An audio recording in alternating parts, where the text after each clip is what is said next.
Hello, कैसे हैं आप लोग? आई होप सभी बहुत अच्छे होंगे। चलिए आज स्टार्ट करते हैं कैल्क क्लास 12th का पहला चैप्टर, ठीक है?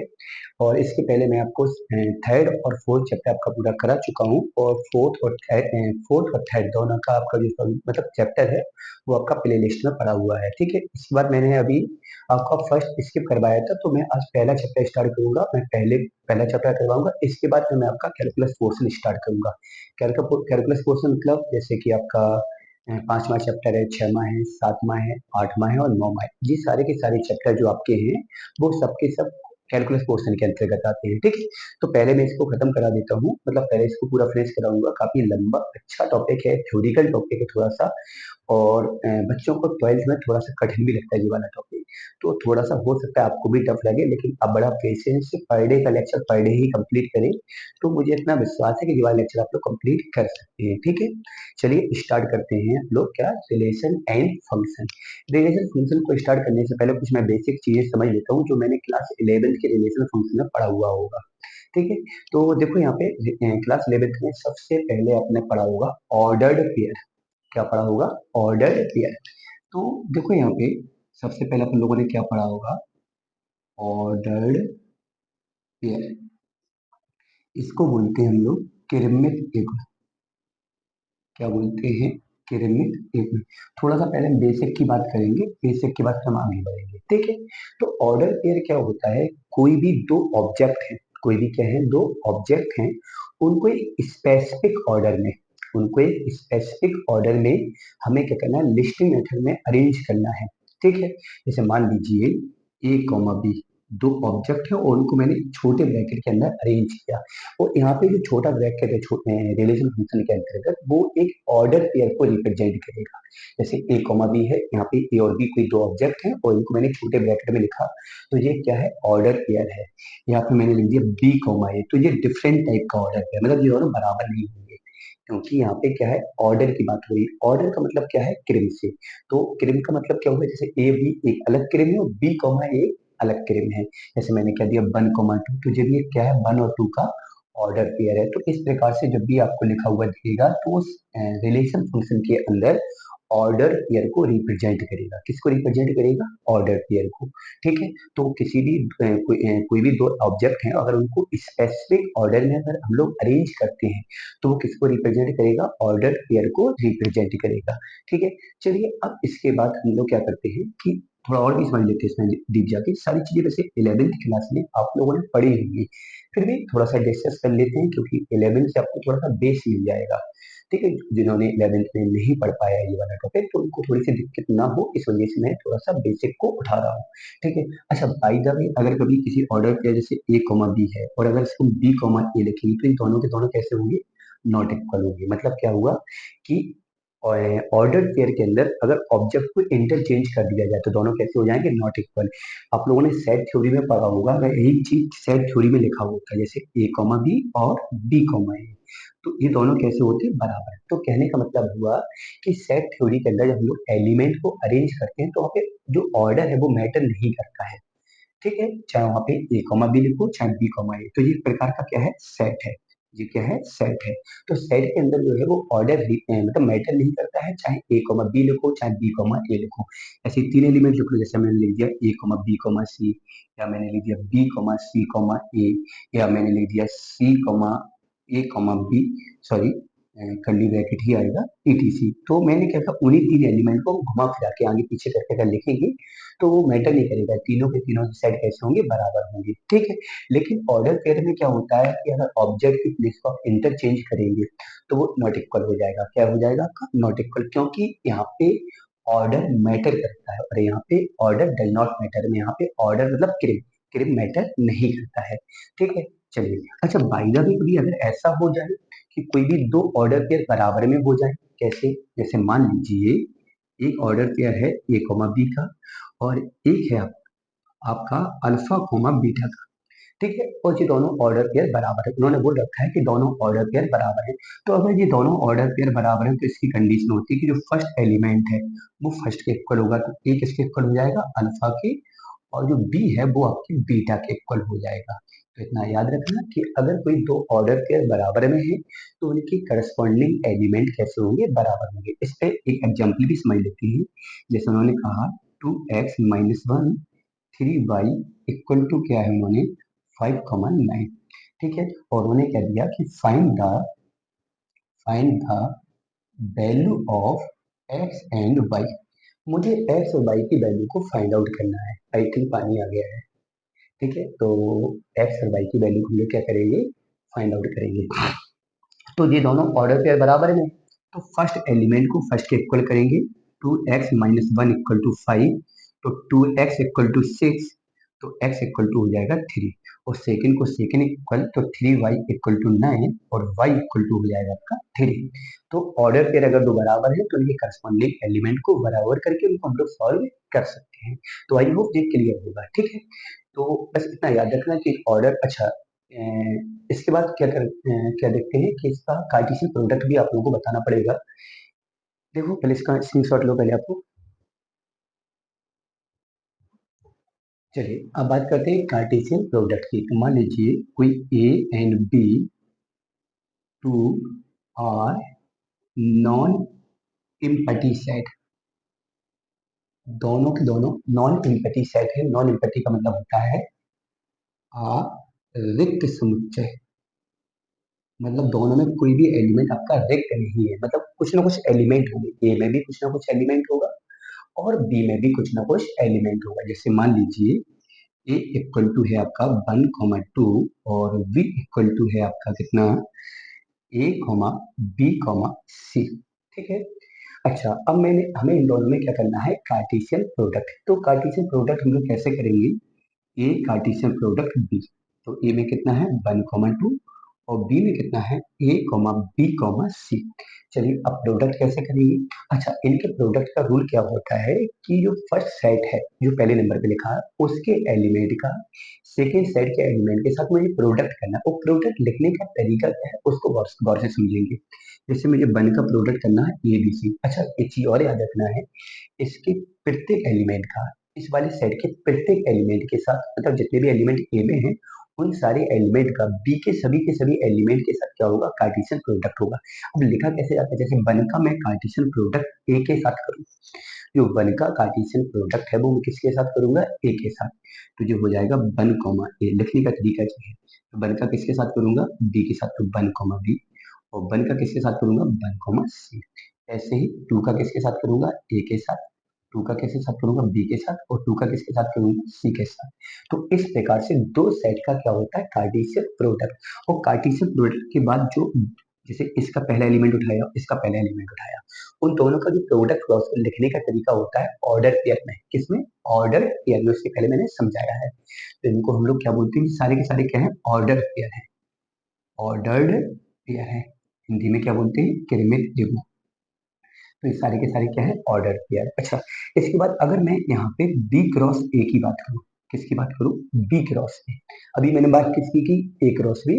अब मैं बात करने वाला हूँ बी क्रॉस ए की। तो क्या होगा कि पहले बी आ जाएगा तो ए हो जाएगा, बी हो जाएगा और सी हो जाएगा। बाद में ए आएगा तो यहाँ वन हो जाएगा, टू हो जाएगा।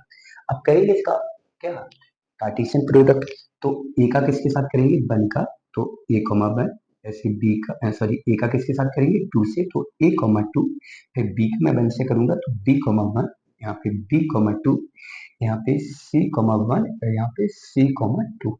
इस प्रकार से दो सेट के अंदर क्या करते हैं, कार्टेशियन प्रोडक्ट। तो ये ए और बी का कार्टेशियन प्रोडक्ट है और ये बी का ए के साथ कार्टेशियन प्रोडक्ट है। इसको हम लोग क्या बोलते हैं, आपको मैं बता ही चुका हूँ, ऑर्डर्ड पेयर।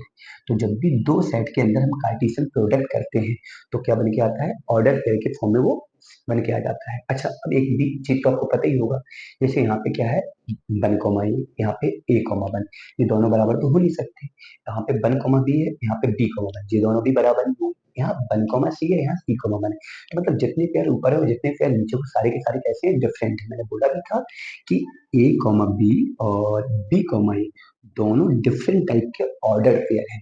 दोनों डिफरेंट टाइप के क्या है, ऑर्डर पेयर है। तो इससे बात क्लियर होती है कि जो एक कार्टेशियन प्रोडक्ट बी है उसके पेयर अलग है और बी कार्टेशियन प्रोडक्ट ए के पेयर अलग है। तो मैं कह सकता हूँ कि A Cartesian product B does not equal to B Cartesian product A. मतलब ए कार्टेशियन प्रोडक्ट बी और बी कार्टेशियन प्रोडक्ट ए कभी बराबर नहीं हो सकते हैं अगर दोनों डिफरेंट सेट हैं। दोनों कैसे सेट है? डिफरेंट। दोनों सेट कैसे हैं? यहाँ पे डिफरेंट है। Two are non empty and different set, ऐसा भी कह सकते हैं। तो जो मैंने बात की वो डिफरेंट सेट के लिए की। अच्छा, यहाँ से एक बात और निकल के आती है कि जो कार्टेशियन प्रोडक्ट है वो कम्यूटेटिव लॉ को फॉलो करता है या नहीं करता। कम्यूटेटिव लॉ मतलब क्रेम विनिमय नियम का, तो बिल्कुल नहीं करता क्योंकि ए क्रॉस बी अलग है, बी क्रॉस ए अलग है। बस यहाँ पे एक बात याद रखना है कि ए और बी दोनों कैसे हैं? दोनों कैसे हैं?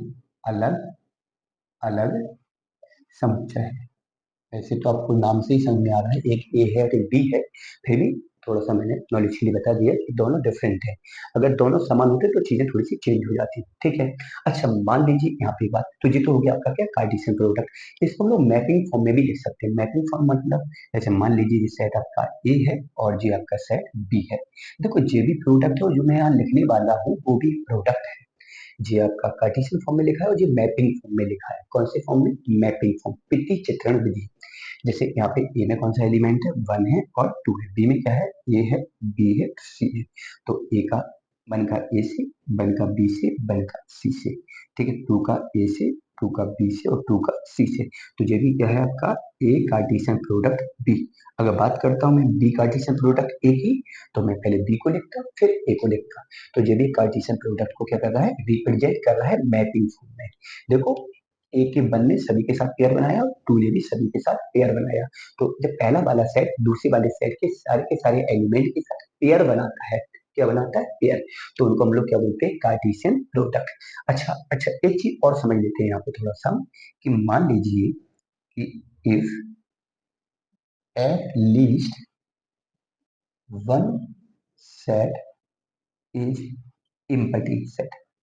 इम्पटी सेट मतलब दोनों में से एक सेट कैसा हो जाए? इम्पटी हो जाए, मतलब रिक्त हो जाए। कैसा हो जाए? रिक्त। मान लीजिए ये बराबर है आपका 1,2 और बी आपका 5 हो जाए, मतलब बी में कोई एलिमेंट नहीं है। तो अगर मैं यहाँ पे ए कार्टेशियन प्रोडक्ट बी निकालूं या बी कार्टेशियन प्रोडक्ट ए निकालूं, दोनों की वैल्यू क्या आएगी? 5 आएगी, क्योंकि यहाँ पे कोई पेयर नहीं बनेगा।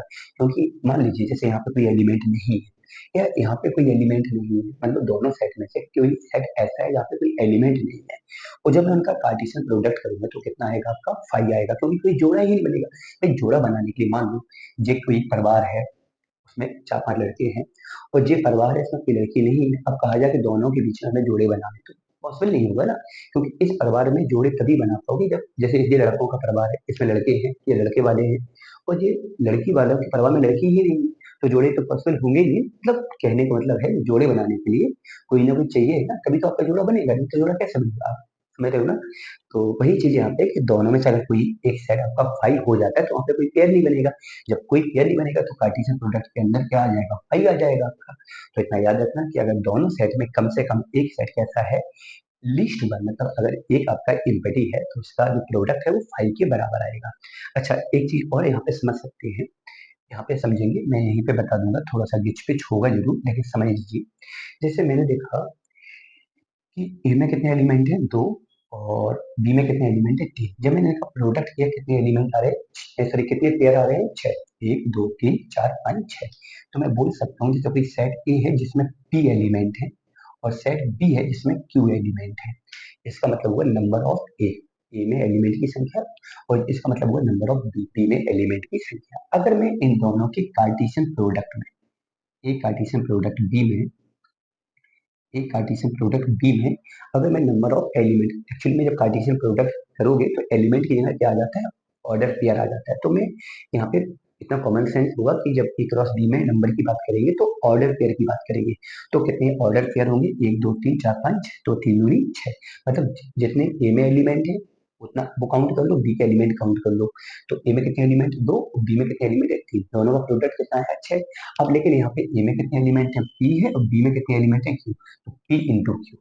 जैसे मान लीजिए ए में 5 एलिमेंट है और बी में भी 5 है, तो दोनों का कार्टेशियन प्रोडक्ट करोगे तो 5 इंटू 5, मतलब कितने एलिमेंट आएंगे आपके? या कितने ऑर्डर पेयर आएंगे, 25 आपके ऑर्डर पेयर होंगे। तो आई होप क्लियर होगा, बड़ा सिंपल सा क्वेश्चन है, क्लास क्लास 11 का क्वेश्चन, तो आपको आ गया होगा। इसकी सॉल्व लीजिए इसका। अच्छा, अभी मैंने क्या देखा कि छोटे वाले ब्रैकेट में मैंने दो एलिमेंट अरेंज किए, तो क्या बना, ऑर्डर पेयर। अगर मान लीजिए कभी इस प्रकार से आपको लिखा हुआ मिल जाए ए कॉमा बी कॉमा सी, तो इसको बोलते हैं अ, क्या बोलेंगे इसको, किरमित तिरक, मतलब नहीं किरमित नहीं, इसको हिंदी में क्या बोलेंगे, ऑर्डर को हिंदी में क्या बोलते हैं, किरमित ही बोले, किरमित ही बोलना चाहिए।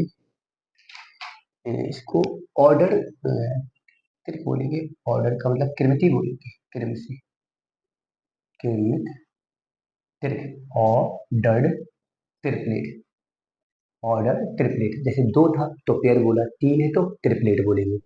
ठीक है, ऐसे ऐसा मिलेगा नहीं आपको, आप मतलब अपने सिलेबस में नहीं है। अगर तीन इस प्रकार से अगर लिखा हुआ दिख जाता है ए कॉमा बी कॉमा सी, तो उसको क्या बोलेंगे, ऑर्डर ट्रिपलेट। वैसे ऐसा मिलेगा नहीं, और इसको हिंदी में शायद केवल त्रिक ही बोलते होंगे, मुझे थोड़ा सा हिंदी में कंफ्यूज हो रहा है, लेकिन ऑर्डर ट्रिपलेट से आप लोग याद कर सकते हैं इसको। ठीक है, ऐसे ऐसा मिलेगा नहीं आपको। ठीक है, अच्छा अब आते हैं अपने मुद्दे पर, जो आपका मुद्दा है आज का, रिलेशन और फंक्शन। ठीक है, तो मैंने ऑर्डर पेयर केवल इसलिए बता दिया है कि थोड़ा सा ऑर्डर पेयर का यूज तो है ही रिलेशन फंक्शन में, क्योंकि आपका जो रिलेशन फंक्शन वाला टॉपिक है वो दो भागों में बटा हुआ है। उसका कुछ पोर्शन आपका 11th क्लास में है और कुछ पोर्शन आपका 12th क्लास में। ऐसे ही फंक्शन के अंदर है, कुछ पोर्शन आपका 11th में और कुछ पोर्शन आपका 12th में है। ठीक है, तो अब हम लोग बात करने वाले हैं किसकी, रिलेशन की, संबंध की। किसकी बात करने वाले हैं, रिलेशन की। तो रिलेशन क्या होता है, मान लीजिए A and B are two non empty set, non empty sets. A और बी दो नॉन एम्प्टी सेट है। ठीक है, समझना थोड़ा सा लैंग्वेज में दिक्कत होगी, लेकिन चीजें समझोगे तो आ जाएगा। ठीक, और रिलेशन क्या होता है, कि जो रिलेशन होता है, रिलेशन ए टू बी, ए से बी में जो संबंध होता है, मैं ए से बी की बात कर रहा हूँ, पहले मैंने किसको लिया, ए को लिया, फिर बी को लिया। तो रिलेशन जो ए टू बी है वो सबसेट है, क्या है, subset of A Cartesian product B. मतलब जो ए से बी में संबंध होता है वो ए कार्टेशियन प्रोडक्ट बी का क्या होता है, सबसेट होता है। बहुत सारे स्टूडेंट हैं जिन्होंने सबसेट का नाम ही पहली बार सुना होगा, तो थोड़ा सा सबसेट समझ लीजिए। इसको बोला जाता है उपसमुच्चय। जैसे मान लीजिए कोई सेट ए है, क्या है, ए है, उसमें कुछ एलिमेंट है, जैसे ए है, ई है, आई है, ओ है, यू है। मान लो कोई सेट ए है, उसके अंदर क्या है, ए, ई, आई, ओ, यू। थोड़ा सा सबसेट समझ लेते हैं तो उससे चीजें क्लियर हो जाएंगी। तो मैंने क्या बोला, कोई सेट ए है जिसमें 5 एलिमेंट ले लिए मैंने, 5 ले लो, 4 ले लो, 3 ले लो, जैसा भी तुमको एग्जाम्पल लेना है वैसा ले सकते हो। ठीक है, तो सबसेट का मतलब क्या होता है, इसी सेट से कुछ एलिमेंट लेके भी कोई मैं दूसरा सेट बनाता हूँ। जैसे मैंने एक सेट बना दिया ए, ई, या मैंने बना दिया ई, आई, ओ, है ना, या मैंने बना दिया क्या, ए कॉमा यू। मतलब एटलीस्ट वन एलिमेंट लेकर, जैसे मान लीजिए मैंने एक से और भी, मतलब अप टू 7, जैसे मैंने ले लिया ई, आई, ओ, यू, या सारे के सारे एलिमेंट ले लिए जाए, ए, ई, आई, ओ, यू, या फाइव। ठीक है, फाइव फाइव ही, जो फाइव होता है वो प्रत्येक सेट के लिए सबसेट का काम करता है। प्रत्येक सेट के लिए क्या का काम करता है, सबसेट का काम करता है। और जो सेट है वो खुद के लिए भी सबसेट का काम करता है, क्योंकि जो सेट मैंने लिया है, जो सेट है उसके सारे के सारे एलिमेंट खुद के अंदर तो होंगे। ये सेट ए है और मैंने फिर से ए ले लिया, तो वो उस ए के सारे एलिमेंट किसके अंदर होंगे, ए के अंदर होंगे। तो इसका मतलब हुआ कि ये वाला भी इसका क्या होगा, सबसेट होगा। तो सबसेट पहचानने का तरीका क्या है, जैसे कोई सेट है उसके सारे के सारे एलिमेंट किसी दूसरे सेट के अंदर है। ठीक है, ये भी एक सेट है, ये भी एक सेट है, ये भी एक सेट है, ये भी एक सेट है, ये सारे के सारे सेट है। जैसे मान लीजिए मैंने यहाँ पे ई अकेला ले लिया, तो ये भी इसके अंदर है। तो कोई भी सेट है और उस सेट के एलिमेंट किसी दूसरे सेट के अंदर है, तो वो उसका क्या होगा, सबसेट होगा। ठीक है, तो ये सबके सब क्या है, सबसेट है।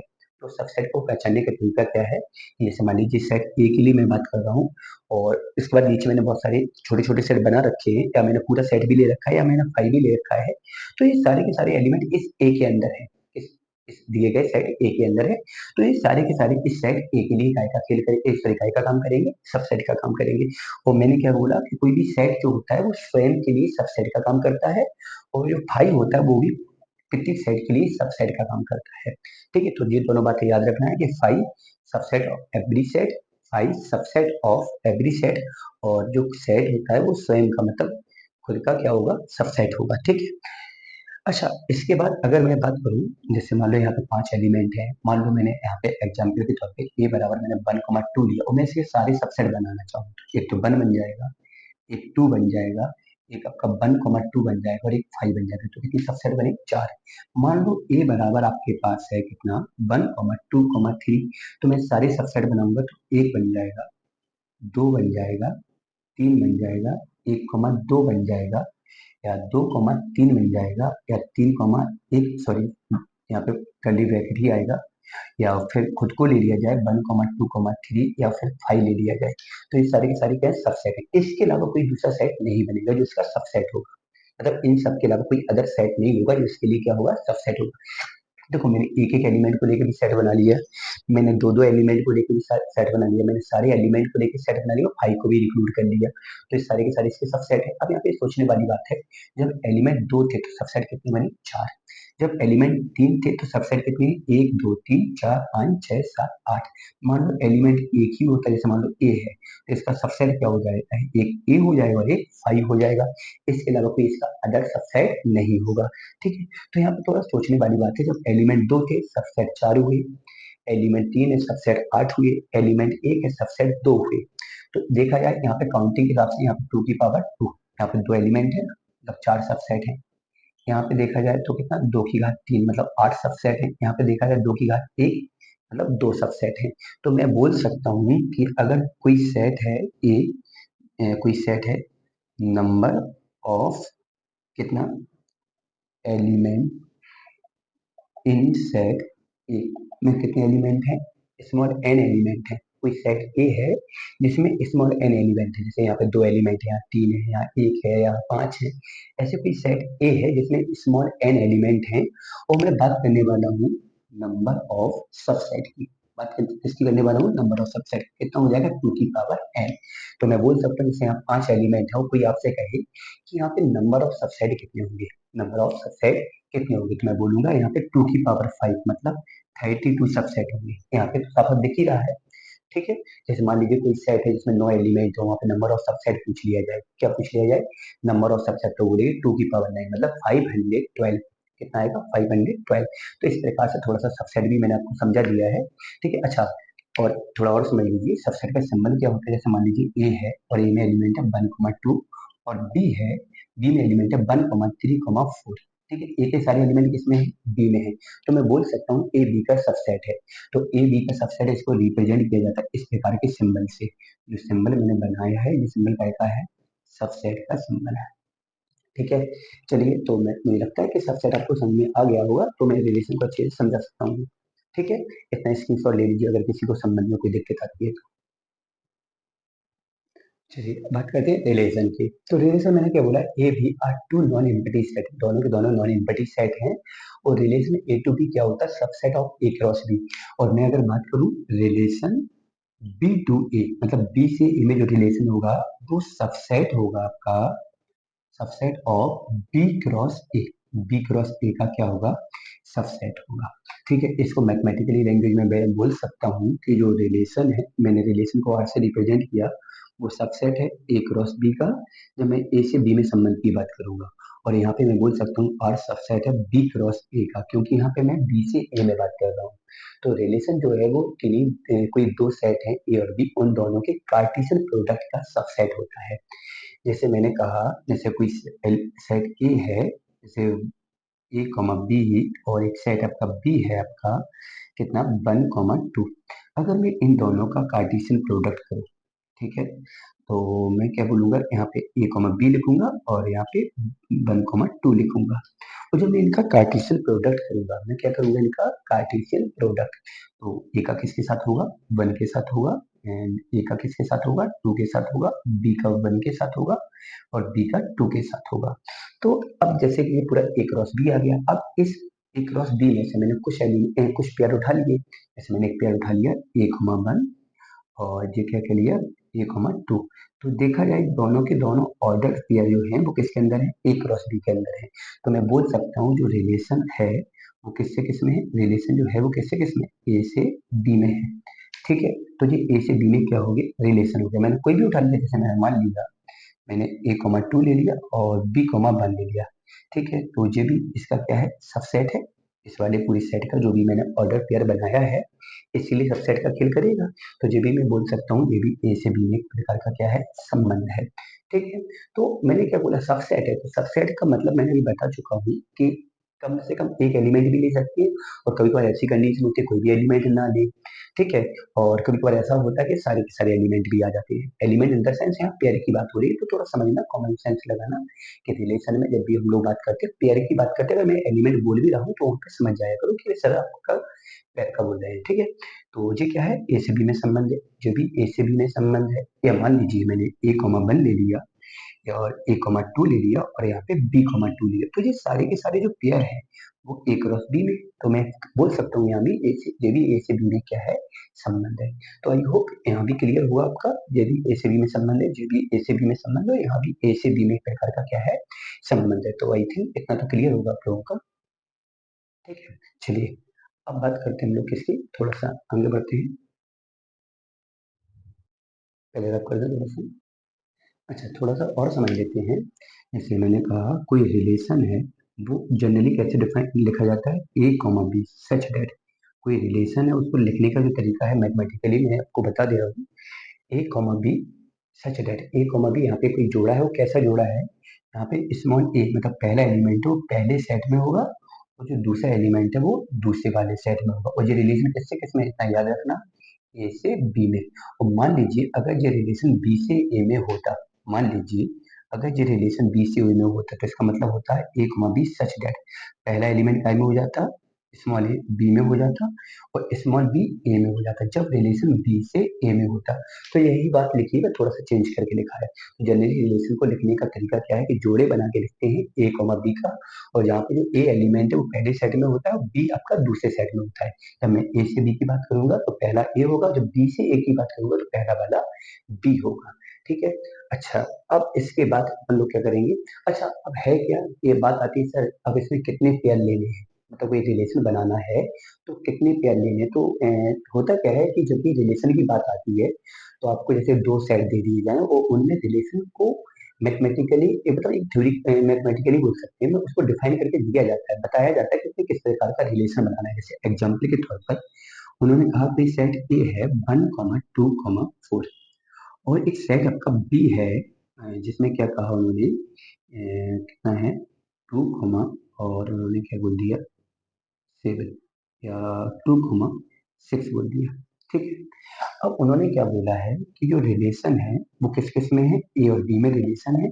जो स्मॉल ए है वो कैपिटल ए से लिया गया है, जो स्मॉल बी है वो कैपिटल बी से लिया गया है।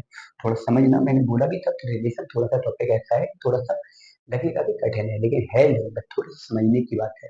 तो उन्होंने कहा कोई रिलेशन इस प्रकार से डिफाइन है ए कॉमा बी सच दैट।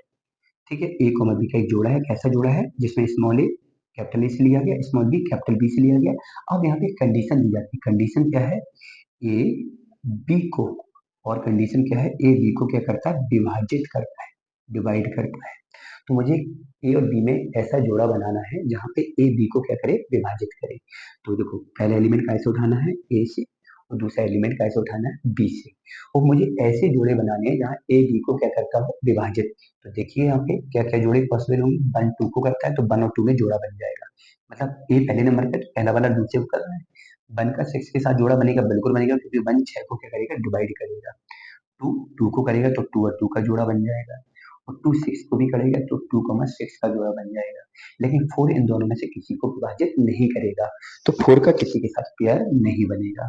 तो बात समझ में आ रही नहीं आ रही? इस प्रकार से हम लोग क्या करते हैं, रिलेशन को डिफाइन करते हैं। भाई सीधी बात है, दो आपके पास सेट होंगे, उन दोनों सेट के एलिमेंट के बीच में कोई रिलेशन होगा। जैसे यहाँ रिलेशन क्या है, ए बी को क्या कर रहा है, विभाजित कर रहा है। तो मैंने वही कंडीशन फॉलो करवा दी ए और बी के एलिमेंट के अंदर।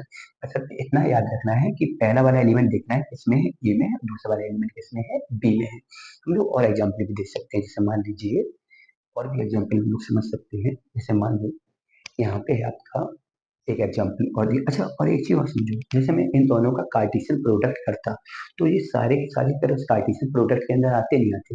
जैसे समझ सकते हैं, अगर मैं ए क्रॉस बी करता तो वन का किससे होगा, टू से, टू का किससे होगा, सिक्स से, वन का किससे होगा, सिक्स से, टू का किससे होगा, टू से। थोड़ा सा ऑर्डर आगे पीछे हो गया लेकिन कोई दिक्कत नहीं। फोर का किससे हो गया, टू से, और फोर का किससे हो गया, सिक्स से। तो देखा जाए जैसे ये रिलेशन है तो उसमें जितने भी पेयर हैं वो सारे के सारे पेयर किसके अंदर है, एक कार्टेशियन प्रोडक्ट बी में। तो मैंने बोला भी था कि जो रिलेशन होता है वो कार्टेशियन प्रोडक्ट का क्या होता है, सबसेट होता है। तो इसका मतलब जिसका सबसेट हुआ नहीं हुआ, तो ये वाली कंडीशन फॉलो हो ही रही है। तो मतलब सीधी बात है, जब दो सेट के बीच में कोई भी रिलेशन बनाते हैं, कोई भी रिलेशन बनाते हैं, मैंने क्या बोला, अगर मैं दो सेट के अंदर कोई भी रिलेशन बिल्डअप करता हूँ तो उसमें इतना याद रखना है कि जो भी रिलेशन के अंदर पेयर आएंगे वो सारे के सारे पेयर किसके अंदर होंगे, ए कार्टेशियन प्रोडक्ट बी के अंदर होंगे। ठीक है, थोड़ा सा बस चीजों को ध्यान में रखना है, बड़ा थ्योरिकल टॉपिक है, कुछ याद करने वाला नहीं है, थ्योरी थ्योरी है, अगर समझोगे तो हो जाएगा। ठीक है, चलिए एक एग्जाम्पल और देखते हैं। ये बराबर आपका है 2,4,6 और यहाँ पे उन्होंने बी बराबर दिया है 3,5,7।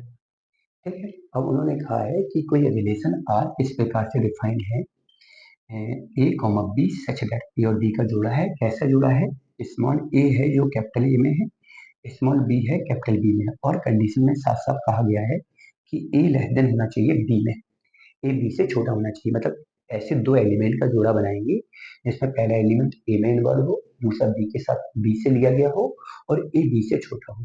अब देखेंगे कि यहाँ पे दो किस किस से छोटा है। भाई पहला एलिमेंट किससे उठाना है, ए से जैसे मैंने दो उठाया तो दूसरा कहाँ से उठाना है, बी से।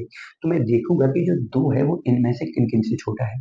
दो तीन से छोटा है तो दो और तीन का जोड़ा बन जाएगा, दो पांच से छोटा है और दो सात से छोटा है। ऐसे ही चार किससे छोटा है, पांच से, और चार किससे छोटा है, सात से। ऐसे ही छह किससे छोटा है, सात से। तो इन सभी में क्या बनेंगे, जोड़े बन जाएंगे। तो ठीक है, जोड़ों में थोड़ा सा याद रखना है कि जो कंडीशन आपको दी जाएगी वो कंडीशन फॉलो करवाएंगे। जो एलिमेंट पहले सेट से होगा वो पहले नंबर पे लिखेंगे, जो एलिमेंट दूसरे सेट से होगा उसे दूसरे नंबर पे लिखेंगे। तो इतनी सारी कंडीशन अगर हम फॉलो करा देंगे तो आपका रिलेशन बिल्डअप हो जाएगा। और इन दोनों में भी यदि कार्टेशियन प्रोडक्ट करोगे तो सारे के सारे पेयर उस कार्टेशियन प्रोडक्ट के अंदर आएंगे। ठीक है, तो इस प्रकार से हम लोग क्या करते हैं, रिलेशन को बिल्डअप करते हैं। तो रिलेशन को बिल्डअप करने के लिए आपको क्वेश्चन में कंडीशन दी जाएगी। जब भी आपके पास दो सेट होंगे और आपको रिलेशन बनाना होगा तो वहाँ पे कंडीशन दी जाएगी कि इन दोनों सेट के एलिमेंट में किस प्रकार से संबंध बना रहे हैं, इन दोनों सेट में जो पेयर है, दोनों सेट से जो पेयर बनेंगे उन पेयर के एलिमेंट में क्या रिलेशन है। जैसे यहाँ पे ए बी से छोटा है, मतलब पहला वाला दूसरे से छोटा है, यहाँ ए बी को क्या कर रहा है, विभाजित कर रहा है। तो इस प्रकार की कंडीशन आपको दी जाएगी। ठीक है, देखिए ए और बी कोई दो सेट हैं उनके बीच में कोई रिलेशन है। देखो मैं इस रिलेशन में डोमेन, रेंज और कोडोमेन, किसी रिलेशन का डोमेन, रेंज और कोडोमेन सारी की सारी चीजें यहाँ पे डिस्कस करेंगे। तो रिलेशन में क्या बोला कि ए कॉमा बी सच दैट ए और बी का कोई पेयर है। पेयर कैसा है कि स्मॉल ए कैपिटल ए से लिया गया, स्मॉल बी कैपिटल बी से लिया गया, ए बी को विभाजित करेगा। तो ऐसे जोड़े बनाने जहाँ पे ए बी को विभाजित करेगा और ए कहाँ से लिया जाए, पहले सेट से, बी लिया जाए दूसरे सेट से। जैसे मैंने पहले सेट से दो उठाया, अब दो किस किस को विभाजित करेगा, दूसरे वाले में छह को करेगा, जोड़ा बन जाएगा। दो बारह को करेगा तो दो का बारह के साथ जोड़ा बन जाएगा। ठीक है, और कोई जोड़ा पॉसिबल है नहीं। अब चार किसको विभाजित करेगा, केवल और केवल चार करेगा आपका बारह को विभाजित। ठीक है, और किसी को करेगा नहीं, और नौ किसी को विभाजित नहीं करेगा। तो इसका मतलब यहाँ पे यही तीन पेयर पॉसिबल है। कौन कौन सा पेयर पॉसिबल है, दो का छह से और बारह से, क्योंकि दो ने छह और बारह दोनों को विभाजित किया, चार ने बारह को किया, बाकी नौ ने किसी को विभाजित नहीं किया। ठीक है, अब मतलब दो सेट है, पहले तो मैंने उसकी कंडीशन को फॉलो कराते हुए, उसकी कंडीशन को फॉलो कराते हुए मैंने क्या बना दिया, रिलेशन बना दिया। अब रिलेशन में मैं सबसे पहले बात करूंगा डोमेन की। रिलेशन बनने के बाद जो पेयर का पहला एलिमेंट है, जैसे पेयर का पहला एलिमेंट कितना है, जी वाला, तो इसका अगर हम सेट बिल्डअप करते हैं, मतलब सेट बनाते हैं, इसको समुच्चय फॉर्म में लिखते हैं, तो इसके लिए क्या का काम करेगा, डोमेन का। जैसे यहाँ पे 2 है और 4 है, तो 2 भले ही 2 बार है, लेकिन सेट के अंदर कितनी बार लिखा जाएगा, एक बार। आपको पता होगा सेट में एलिमेंट को रिपीट नहीं किया जाता। तो 2 आ गया और 4 आ गया। इसके बाद मैं बात करूंगा रेंज की। तो रेंज में कितना आएगा, 6 आएगा और 12 आएगा। 6 आएगा और 12 आएगा। और मैं बात करूंगा कोडोमेन की। तो अच्छा, डोमेन में क्या बोला, पेयर का पहला element, first element of pair, ठीक है। क्या बोल सकता हूँ, first element, sorry, elements of ordered pair, ordered pair. तो जो ऑर्डर्ड पेयर का पहला एलिमेंट है वो डोमेन में जाता है, और सेकेंड एलिमेंट मैं बोल सकता हूँ, second elements of ordered pair, ordered pair वो क्या में जाता है, आपका रेंज में जाता है। और कोडोमेन में दूसरा वाला सेट पूरा आ जाएगा। कितना आ जाएगा, 3, 6, 12 और 17, मतलब all elements of set B, मतलब जो दूसरा वाला सेट है, या मैं ऐसा बोल सकता हूँ सेकेंड सेट। दूसरे वाले सेट के सारे एलिमेंट किसमें जाते हैं, कोडोमेन में। तो मैंने क्या बोला, किसी रिलेशन में जो डोमेन होता है, उस रिलेशन में जितने भी पेयर है उसका पहला एलिमेंट डोमेन में जाता है, पेयर का दूसरा एलिमेंट रेंज में जाता है, और कोडोमेन में दूसरा वाला सेट पूरा चला जाता है। तो आई होप आपको डोमेन, रेंज और कोडोमेन क्लियर होगा। ठीक है, तो हो सकता है कभी डोमेन, रेंज, कोडोमेन की आपको नीड पड़ती है किसी रिलेशन के अंदर, तो हम लोग से पेयर बिल्डअप करेंगे, और पेयर बिल्डअप करने के बाद जो पेयर का पहला एलिमेंट होगा वो डोमेन में जाएगा, सेकेंड एलिमेंट आपका रेंज में जाएगा, कोडोमेन में दूसरे वाले सेट पूरा का पूरा आ जाएगा। ठीक है, चलिए, तो आई थिंक यहाँ तक आपका क्लियर होगा। थोड़ा सा थ्योरिकल टॉपिक है, थोड़ा सा पेशेंस रखिएगा, समझ में आएगा। अच्छा टॉपिक है, बोर्ड एग्जाम में लगभग 8-9 नंबर का पहले चैप्टर से आने की पूरी पूरी उम्मीद है। ठीक है, चलिए मिलते हैं नेक्स्ट लेक्चर में। और यहाँ तक तैयार करिएगा, जिसका मैट्रिक्स डिटरमिनेंट छूटा हुआ है तो प्लीज उसको भी तैयार करिएगा। मैं किसी दिन अभी आपका टेस्ट सीरीज अपलोड करूंगा, पूरा फुल डिटरमिनेंट का, मतलब उसमें डिटरमिनेंट वाला पोर्शन भी होगा, और डिटरमिनेंट में जो एडजॉइंट है, इनवर्स ऑफ मैट्रिक्स वाला पोर्शन है वो भी होगा, और लीनियर इक्वेशन वाला भी होगा जो मैट्रिक्स वाला है डिटरमिनेंट। ठीक है, तो उसका मैं टेस्ट भी कराऊंगा। चलिए यहाँ तक आप लोग तैयार करिएगा, कल इसको कंटिन्यू करते हैं फिर नेक्स्ट लेक्चर में।